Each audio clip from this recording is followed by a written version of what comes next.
Sekukhuluma ngaloko bazana ngawufundisa ngaloko namuhla sikawufunza leli kaNkulunkulu lithathwe lapha ku 2 Kings limazanyana nje chapter 2 verses 1 to 12. Sithi Numbers 32 verses 1 to 9. 2 Kings chapter 2 verse 1 to 12.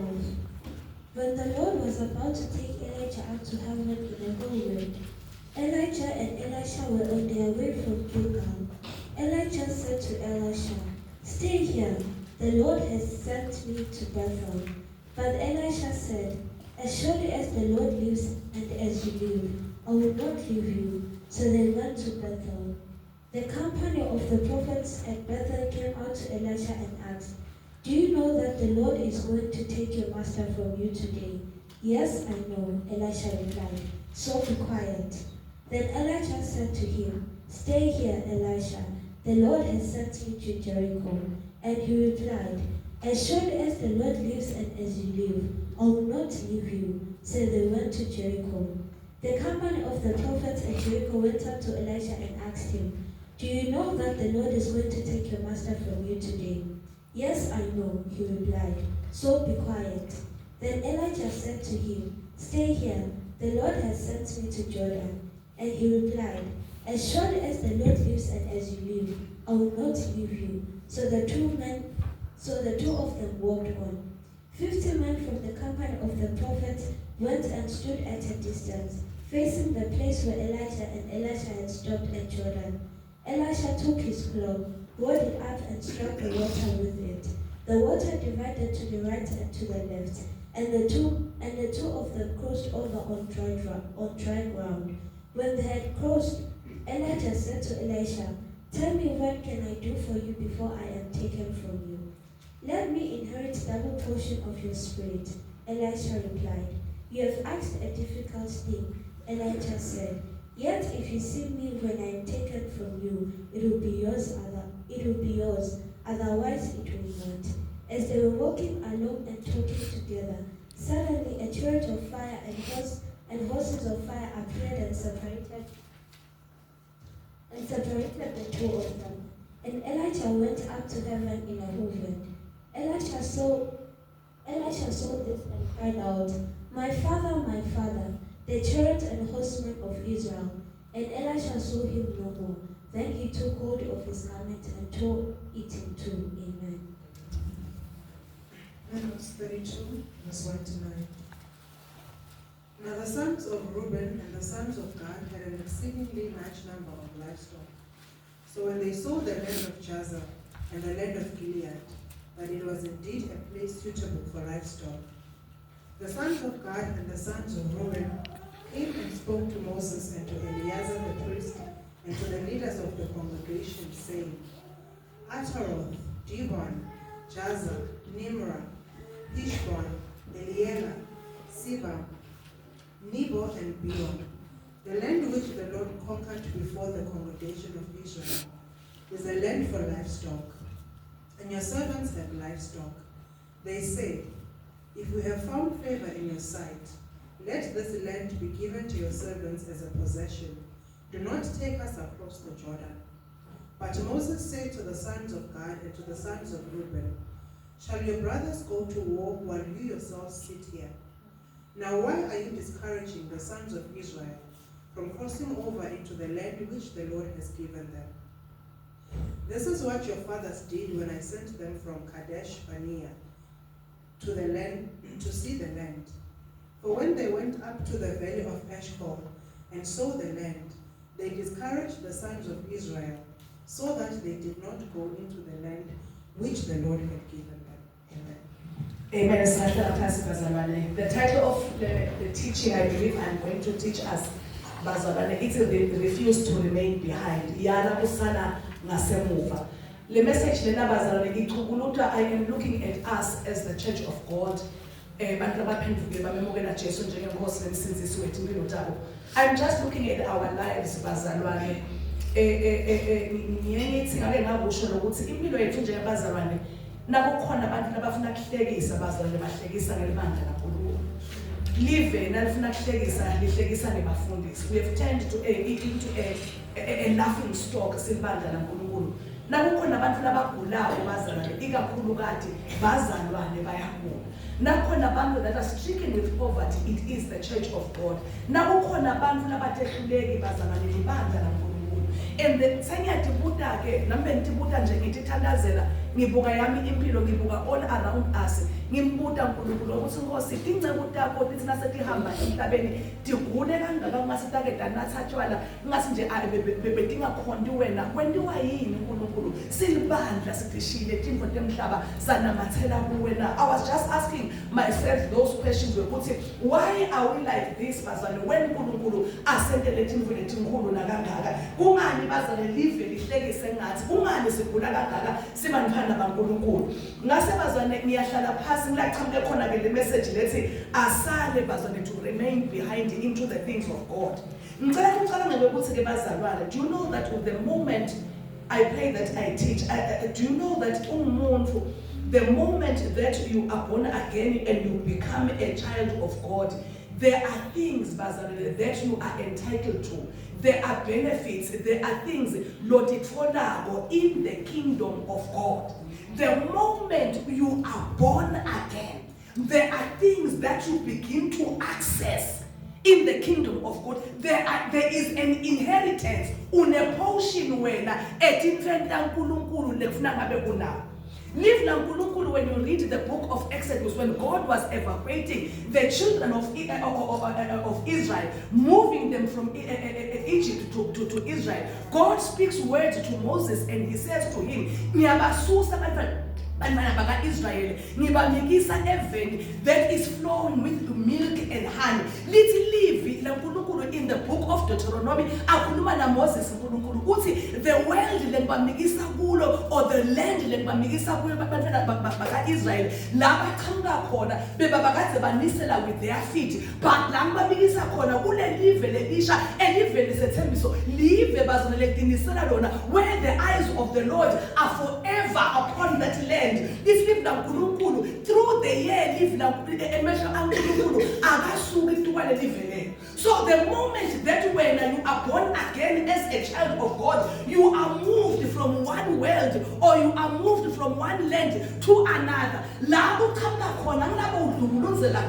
And God is taking you now to a land that is flowing with milk and honey. Whatever benefits are as a child of God. The moment you are born again through the blood of Jesus, automatically you are moved from one land to another. You are moved from heaven nekudubulunzela nelive nokuhlupheka uye heaven la kubusa khona uNkulunkulu. And as a child of God, you begin to access things in the kingdom of God.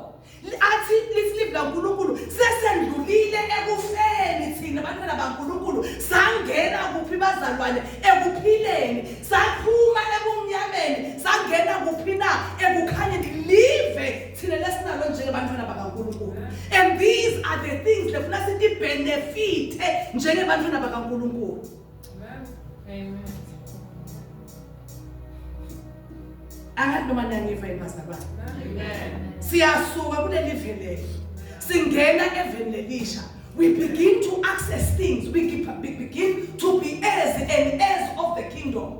Uthi Nikodema ngalinye ilanga Jesu amtshela ngikuba born again. Iyamhlupha lento Nikodema ava kunetinto letibekele abantwana bakaNkulunkulu. Uthi ngiyenda njani ukuze sibe born again? Uhlushwa yini Nikodema na because uvile Jesu akhuluma ngetinto letinhle letiphathekako letithona abantu that are born again.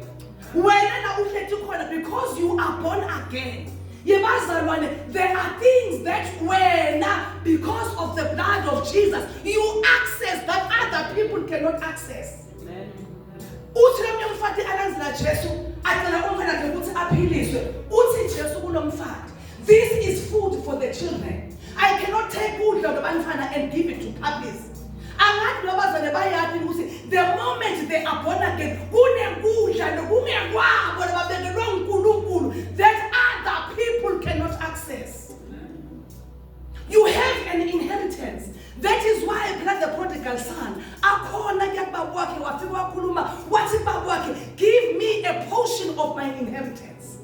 Because as a child of God, you have an inheritance in the Father. Let us live now, we are joined heirs with Christ. The moment sisinziswa, thina kunetimpo letimkhulu. Sibakhulumile, I heard Brother Mduduzi ngimplana sister nomfuni. There are great things and lena bazana akusiyo inganekwane.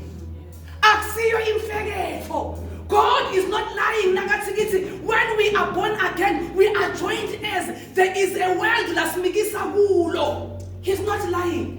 God has promised us great and mighty things, and these things are ours to access and to benefit from. These things are ours. We get them through the blood of Jesus Christ.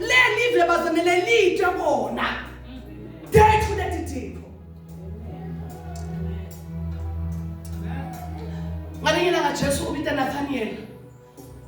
Umbita as a disciple. Uthi ke Nathaniel nakamkhulumisa Jesu uthi ke Jesu ngubonile umile phansi kwalesasihlahla. Uthi Nathaniel nembala umHebheru mbamba umNazaretha mbamba. Nazareth mbamba. Uyaphendula Jesu uthi ngaloko nje kuphela. You think I'm a Nazareth? Uthi ngilandzele wena. The key is ngilandzele, and I will show you great and mighty things. Uthi you will see angels ascending and descending upon the Son of God. These are things that sithenjiswa tona amazwane but lona njanisile kumlandzela uNkulunkulu, kumlandzela Jesu sithenjiswe tinto letinkulu. Ngiyambuza ke uNkulunkulu, kungani thina singam-access uNkulunkulu na? Kungani thina singa-experience leti tinto letinkulu letathenjiswa? It's because somewhere along the way sisahamba na uNkulunkulu, we do not follow. The promise is follow me and you shall see. As we are following Christ, siyamlandzela Jesu Kristu, singasali indzawo bazalwane, singethiyeki indzawo. That is when the glory of the Lord is going to be manifest upon our lives. But the challenge with many Christians, bayasala somewhere along the way. Jesu ngalingelanga, he tells of a parable. Sisahamba ngane bazalwane.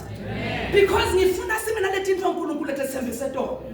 Ngiyazi bazane ngilwa nekugula against every form of uNkulunkulu kusinidethe kuletinto. Ngeke bazane baye dialysis njalo bafundisi bahleti ngala kwahlala sizabo lesanatha katheni sona siyanatha sina 60 sihliti tonqanqala uNkulunkulu lo sinziswa na 20 they are doing dialysis bobabili ngeke kusekwenteke lo. There must be a difference between us and the world. There must be a difference. Ngeke sidubulenzele njengelivi, ngeke sihlupheke njengelivi, ngeke bazisidelezele umjovo omunye njengelivi. Sinetinto letinkulu esethenjiswa tona. Ngeke bazalwane, I am crying to God, ngeke.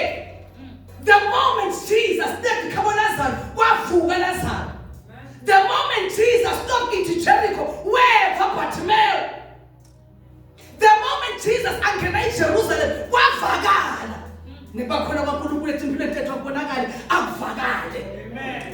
Jesus, he tells a parable. In this parable, a man wanted a banquet for his son. And the Bible says,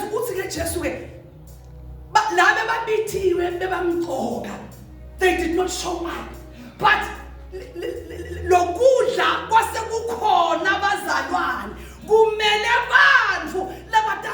the people that were supposed to come did not come, they remained behind. Ours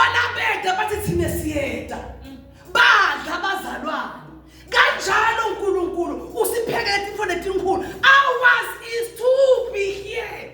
It is to avail ourselves. It is not to remain behind. It is to be there to partake into the things of God. Amen.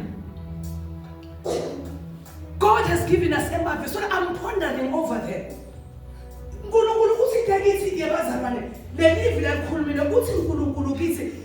It is open heaven.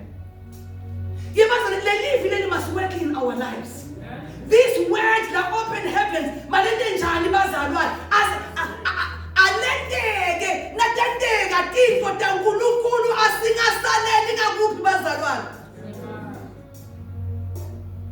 Let us do everything. Let us lokhu la kukhuluma uNkulunkulu etimpilweni tethu kuyendeka. I'm here to tell you that as a child of God, no matter what happens in your life, do not give up.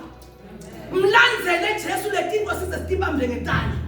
These are the times that we are living in. Sathane uncenga abantwana baNkulunkulu to remain behind in the things of God. Sila bantu Sathane uyabancenga because he knows ukuthi baze befika they will partake of the great things labendele ntona uNkulunkulu. So wenda konke lokusemandleni ufaka kuvila abangedi bathu. Nami ngiyangena nje ngivemba base angikhanuki ke sondela. Not because sometimes petrol is an issue but sometimes Sathane afune lokuthi uremain kuphi wena behind. Ikhona uve nje uvilapha. Akunike Sathane umsebenzi wegcebe emakhabethe akho ngesikhathi senkonzo yaNkulunkulu. Uve nje shaka singakhipha konke amateki akho uwawashe. Uwaneke ngoba namhlanje balele kahle. Uve shakathi singa-ayina lakhaya kade kwagcina ayi uvuse bantwana ekuseni unikwe Sathane an assignment to spring clean your house so that you remain behind and you do not partake in the things of God. Namhlanje ukhuluma nabantu ukuthi asithi access letinto because etinfeni taNkulunkulu sesasalela ngakuphi bazalwane na ngasemva. David lived uNkulunkulu lithi when it was time for kings to go to battle, David remained behind. I do not know the reason except what David ngasemuva. But then what ukuthi Joab labaya empini, God moved in a mighty way. He moved in a mighty way.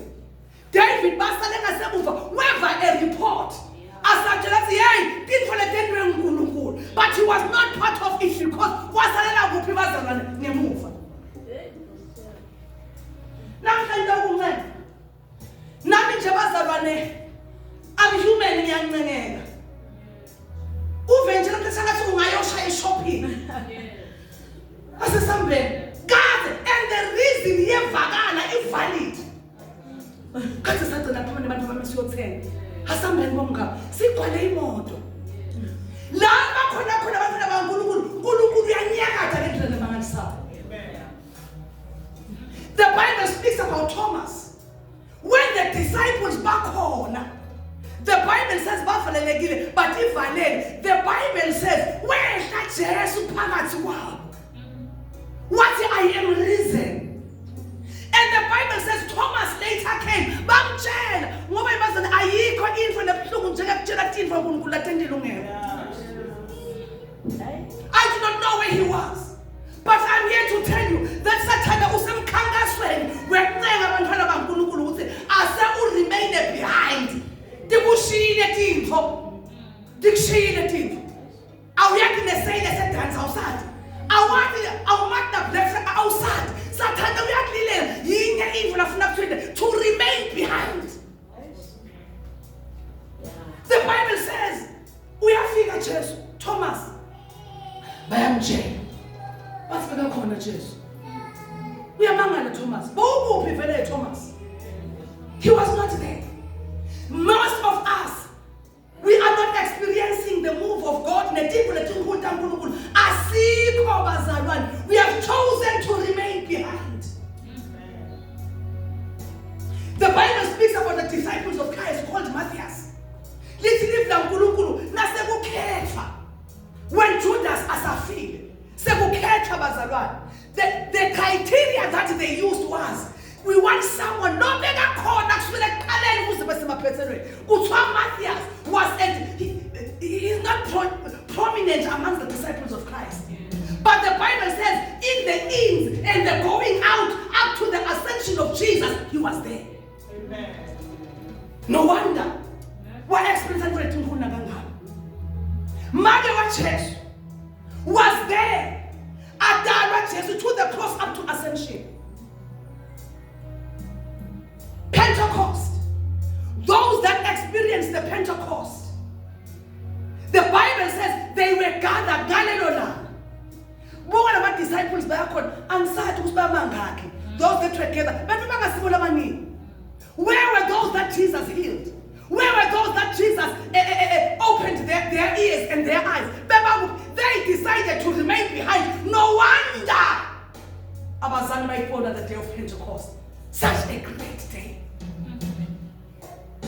Namhla into ngikhuluma nawe ungana kaNkulunkulu ukuthi ethi uNkulunkulu bazona nasipitiwe imbizo yaNkulunkulu ungasaleli masemva wena. When the cloud moves, because the Bible speaks in the book of Exodus, when the cloud was moving, the children of Israel will move. When the cloud stood still, the children of Israel would stand still. They were there. They never remained behind. Now that I am here, the world is fast. Things are happening. And the most painful part, the born again. The moment you are born again, there are things that you must inherit.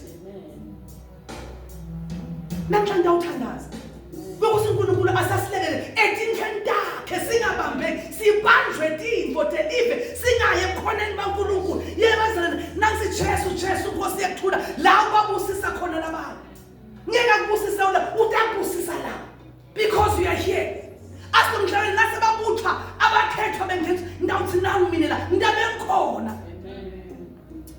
So I'm here to beg you.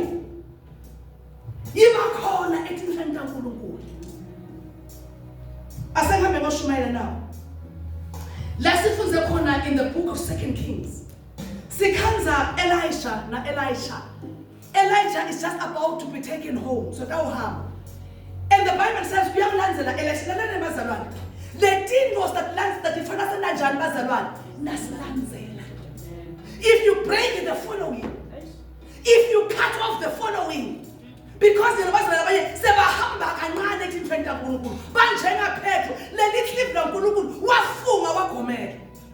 but them shaya timo wahamba kancane. But ngiyabonga abantu basakhethe ngiyabonga Peter ukuthi noma le timo bese timshaya hamba kancane kodwa wabeka khona.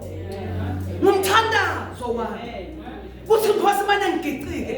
Mana Nkosi ngikhase but ngikhasele khona. Ngiyamthanda Peter who lingered behind but weda. Amen. Amen. Lasifunza khona nang Elisha na Elijah. So dawuhamba Elisha. Elijah, the Bible says, we are not against Elijah because this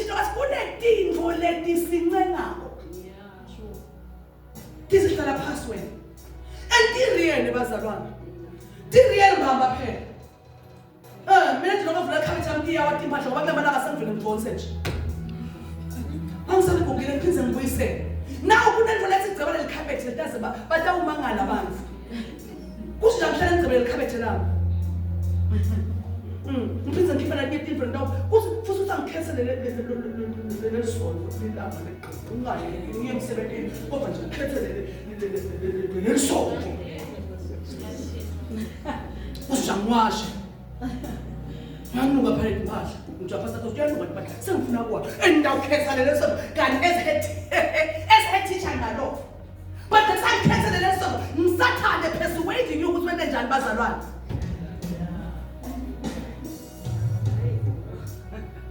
But the devil is trying to rob you to settle for less. Yeah. The Bible says, as Asahamba Elisha, I'm never prophet who could never prophesy. The Bible says, Uti Elijah, Ase Usane Ebefe, Mtuyam Kulumpu. This morning I took time to study Lord. Bewuna nilapha eBethel. La bathu wasala khona. Engafunza kwathiwa eBethel ebazalwane. Asengifunza kuthiwa eBethel bekuna Jacob's ladder. That is where Jacob ahlangana khona naNkulunkulu. What a historic place. Inanzi lenza. Besihlala khona nje. Unethatheka lapha eBethel. Jacob's ladder was there. Ngafunza kwathiwa muna khona behouse khona the ark of the covenant. This is historical.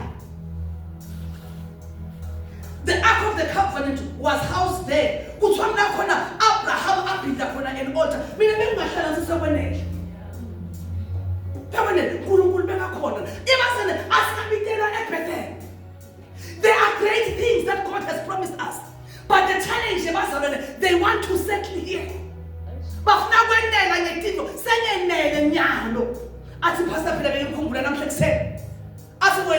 when God has promised you things for the devil,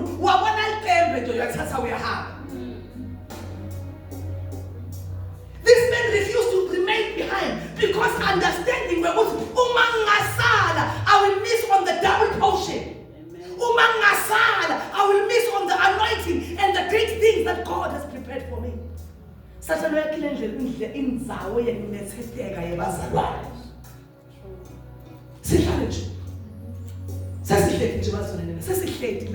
It is enough for us. Let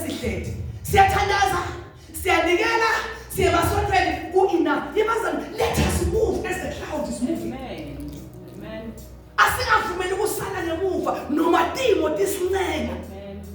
This is and the Bible says they moved past Bethel and by Jericho. It's another historical place. Jericho,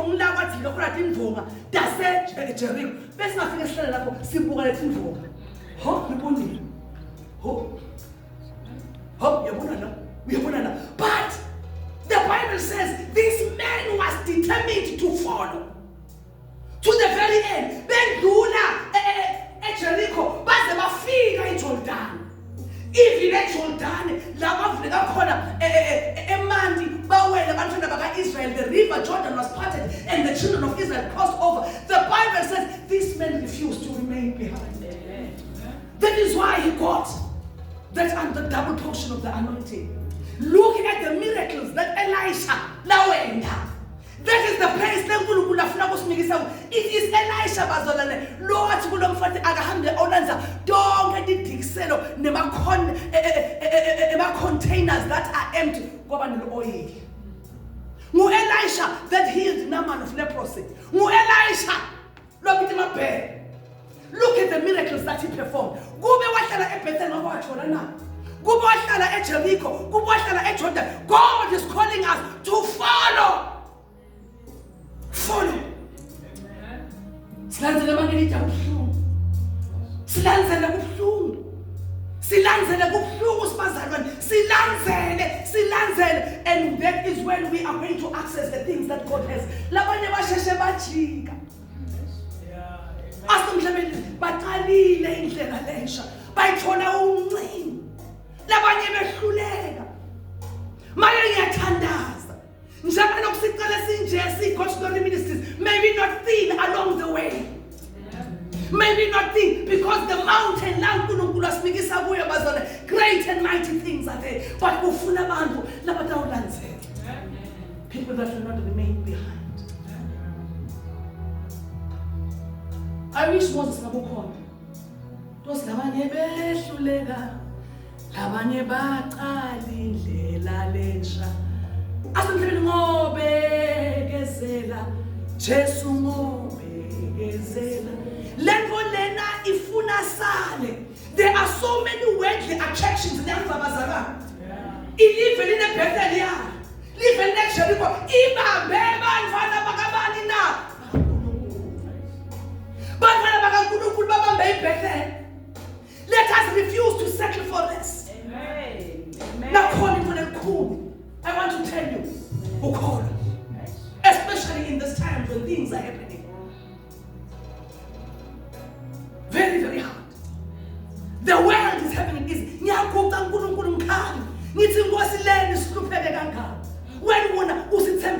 What great and mighty things that shall refuse to remain behind.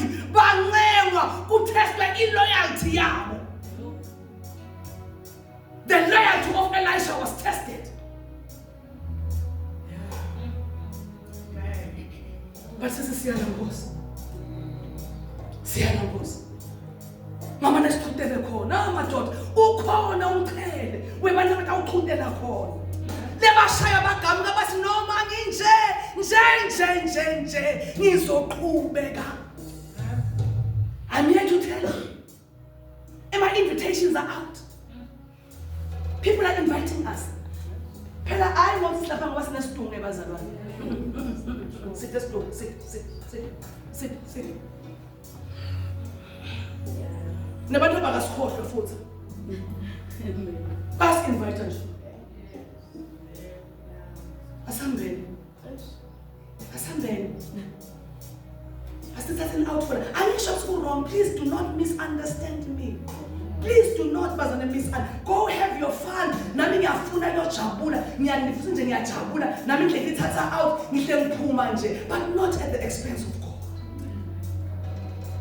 Because that is where the enemy wants you. He wants you to remain behind. And labasayilenga semuva. Ukhona assignment labaleka down. Utambona Jezebel. Utambona Besheba angoni. Utambona. Frena mhlawumbe wale. Na usingasuvuka uclean lendlu ngoba kusinje clean. Kanti sikuthe le polish down ngoba bana banothenga polish nakoroba nami. Uvuke manje Samson ukorobe yonke into. Wena uferefe ugewashe imandla yakho uthanyelwe libala upheke ngeke njalo nami ngipheke ngibhekisa abantu bethi phasi ngibhekisa kulo ngiyakhina. Bantwana bathula basesonveni. Samthatha imoto yami nje yesonto ye-car wash. I'm in Bethel. I need to ask you. Masale ngemuva. Ngebazana asiyihlitele thina. Wednesday nje ngafunda umuntu esontweni ndiva ngasithi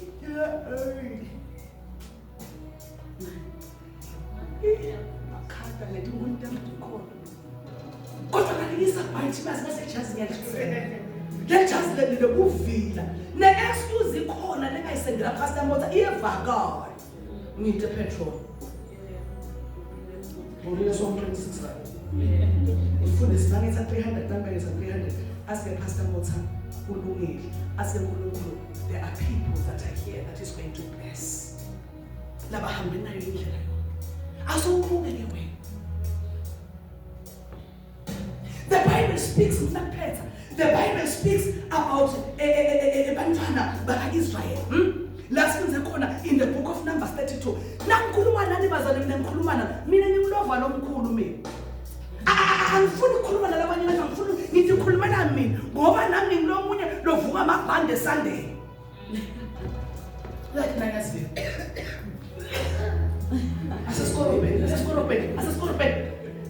Asisiwashe bathroom. Yeah, noma ngangena bese ngiyapheka lokukhulu ngiphekela isinasembuda bese kuyavuka ukuthi uyayibethe. The children of Israel, the children of God are sharing. Labanye sebafile Jordan bawena bangesheya. Bese ke wena uthi ngabe mina uNkulunkulu ngaba nani? You have remained behind them. uNkulunkulu akabitha imbizo ba ibakhona. Nake nayithili uNkulunkulu ibanjani ibakhona. Now Israel in the book of Numbers. When they first moved from Egypt, God speaks this word, I am taking you to a land that is flowing with milk and honey. But look at them. When the children of Israel, the Bible says, now the children of Reuben and the children of Gad had a great multitude of livestock. And when they saw the land of Jezer and the land of Gilead, that indeed the region was a place for their livestock. The last part says, Moses, but see, if we have found favor in your sight, let us be given to your servants as a snake and living now. That was not their possession. It was not. What's in Kulukulu? But the livestock. The land. But do not allow us to come. We do not want to cross over. We want to settle here. Because of what it says now. Switch